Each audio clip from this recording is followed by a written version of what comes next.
Selamat malam, ini video kedua membahas tentang sistem IGR yang dulu pada mobil diesel IGR delete atau tutup IGR. Nah, sekarang yang kedua IGR-nya dijadikan standar seperti pabrikan. Itu manfaatnya apa, kelebihannya apa, dan kekurangannya apa. Ini saya akan ulas ya tentang sistem IGR pada mobil diesel. Secara umum mobil diesel yang terbaru sudah ada IGR-nya, atau bensin juga sama. Manfaat IGR atau arti IGR adalah exhaust gas recirculation. Jadi mengalirkan kembali ya dari gas buang, exhaust gas recirculation. Ini kan jalurnya dari sana, ini pipanya masuk ke intake, kembali di recirculation, dimasukkan lagi ke intake dan dibakar gasnya ya, seperti itu sistemnya. Nanti di sini ada IGR, ada katup yang diatur oleh ECU, kapan harus dibuka aktif IGR dan kapan IGR harus tidak aktif, seperti itu ya. Nanti untuk lokasinya berbeda-beda. Ini mesin 2KD Toyota. Untuk kayak Mitsubishi L300 Triton itu nanti juga Pajero ada beda, tapi secara konsep sama, cuman letak dan posisinya saja yang berbeda. Jadi saya lanjutkan. Gas buang khususnya untuk diesel itu mengandung 3 senyawa unsur ya. Yang pertama HC, kimianya HC atau hidrokarbon. Itu terbentuk karena pembakaran tidak sempurna ya. Jadi gini, solar karena kan diesel tidak ada busi, jadi pembakarannya tidak ada timing yang pas, dia hanya berdasarkan kompresi, otomatis tidak sempurna.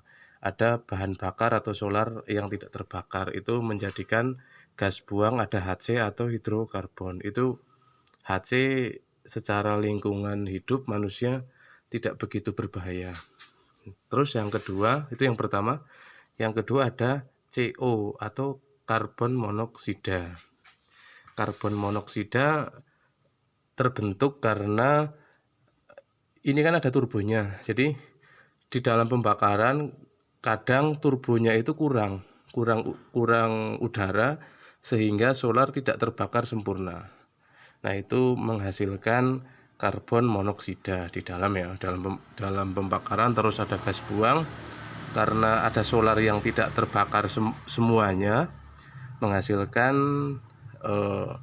gas CO atau karbon monoksida. Itu yang kedua. Terus yang terakhir, yang ketiga, ada NOx. NOx adalah nitrogen oksida. Ini yang cukup berbahaya untuk manusia ya. Nitrogen oksida itu terbentuk di dalam pembakaran mesin, yaitu nitrogen dan oksigen, N2 plus O2. Jadi di dalam pembakaran ada nitrogen dan O2 di temperatur yang sangat panas.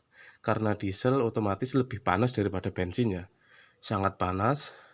Dalam pembakaran menghasilkan NOx, nanti nitrogen plus oksigen O2, N2 plus O2 menghasilkan NOx. Nah, ini yang ada 3 ya, saya ulang ya. Ada HC, pertama HC hidrokarbon, CO karbon monoksida, dan yang terakhir NOx. NOx ini yang sedikit kurang bagus untuk dihirup oleh manusia. Nah, pabrikan mobil menghadirkan suatu sistem pada mobil, yaitu IGR, exhaust gas recirculation. Jadi gas NOx-nya itu tadi tidak langsung dibuang ke udara bebas, tapi dimasukkan kembali ke intake untuk dibakar, sehingga nanti keluarannya lebih sedikit untuk gas NOx-nya. Otomatis tetap keluar, nggak semuanya disirkulasikan, karena IGR itu tidak selalu aktif ya. Pada mesin nyala itu IGR tidak langsung aktif, tapi ada kondisi-kondisi tertentu nanti kapan IGR aktif dan kapan IGR tidak aktif, sehingga tetap HC, CO, dan NOx tetap keluar. Ya, ini setidaknya IGR meminimalis gas beracunnya. Nggak semuanya, tapi meminimaliskan. Terus ini sekilas tentang bahaya gas buang, kandungan unsurnya. Terus apa manfaatnya apabila mobil masih memakai sistem standar IGR yang aktif? Yang pertama, mobil lebih dingin ya kalau untuk perjalanan jauh, lebih dingin. Karena ini, kenapa lebih dingin? Karena IGR ini nanti akan memasukkan kembali gas buang ya, terutama NOx, nitrogen oksida. Ini kan sulit dibakar. Sifat dari NOx itu lebih sulit terbakar dibandingkan dengan HC dan CO. Jadi karena sulit terbakar, jadi gini, nanti masuk sulit terbakar tercampur dengan udara segar. Karena tercampur dengan udara segar masuk, otomatis ECU akan mendeteksi, akan mengurangi BBM atau solarnya, jadi lebih dingin, tidak seperti kita secara umum tanpa IGR.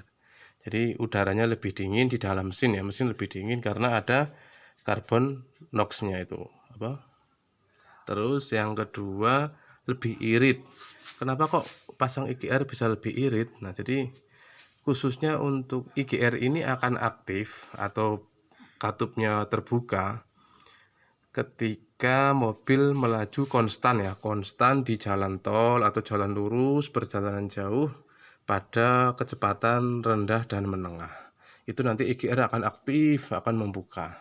Nah, di situ ECU akan memerintahkan injektor akan lebih sedikit menyemprotkan BBM karena yang dibakar lebih ke NOx-nya. Jadi di sini lebih irit ya dibandingkan dengan yang tanpa IGR, karena ECU mengerti karena dengan adanya karbon ini yang dibakar otomatis akan mengurangi suplai udara dari turbo kalau seandainya sudah pakai turbo, dan nozzle, sistem nozzle-nya akan spraynya akan disedikitkan atau dikurangi oleh ECU ada di dalam komputer.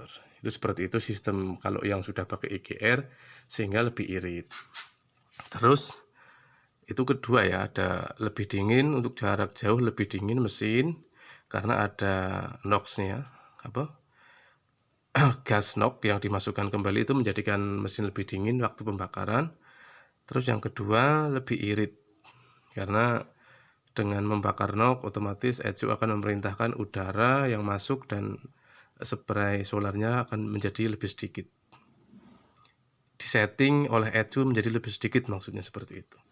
Terus ada dua itu kelebihannya. Nah, ini kelemahannya, pasti ada plus ada minus. Kelemahannya memang ini ya, di saat IGR aktif khususnya untuk jalan konstan, perjalanan jauh lurus atau jalan tol, itu powernya akan berkurang karena bukan solar dan udara yang dibakar, melainkan hasil dari sisa gas buang.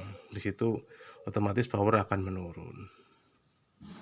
Namun mobil juga pasti insinyur mendesain ya, nggak seperti itu. Kenapa mobilnya jadi lemah? Enggak. IGR itu aktif ketika yaitu tadi perjalanan konstan, tidak membutuhkan tenaga torsi dan kecepatan sedang atau menengah. Tapi kalau di saat kita butuh akselerasi atau sedang idle mesin hidup, otomatis IGR dimatikan oleh sistem ECU. Jadi jangan khawatir bagi teman-teman yang membutuhkan tenaga saat akselerasi dan idle ataupun gas konstan, IGR tidak akan dibuka oleh sistem ECU ya. Jadi hanya dibuka di saat perjalanan konstan dan kecepatan menengah atau sedang. Itu kelemahannya. Jadi di sini pada video panjang ini saya sampaikan dulu pernah kenapa delete tutup IGR, ada manfaatnya sendiri, juga ada kelemahannya. Ini saya coba untuk membahas kembali tentang bagaimana tidak menutup delete tapi menjadikan IGR berjalan seperti mestinya oleh pabrikan. Jadi tetap bekerja menggunakan valve IGR dan sistem ECU yang terkontrol oleh mobil. Ini sudah cukup panjang, hampir 10 menit. Nanti teman-teman kalau ada pertanyaan tentang seputar IGR pada mobil diesel khususnya ya, bisa komentar, atau nanti mekanik-mekanik yang lebih paham bisa ikut membantu menjelaskan kalau ada pertanyaan. Mungkin sekian yang bisa saya sampaikan. Semoga video sederhana ini bisa ada manfaatnya tentang sistem IGR pada mesin diesel. Oke, terima kasih telah menonton. Sampai ketemu di video berikutnya.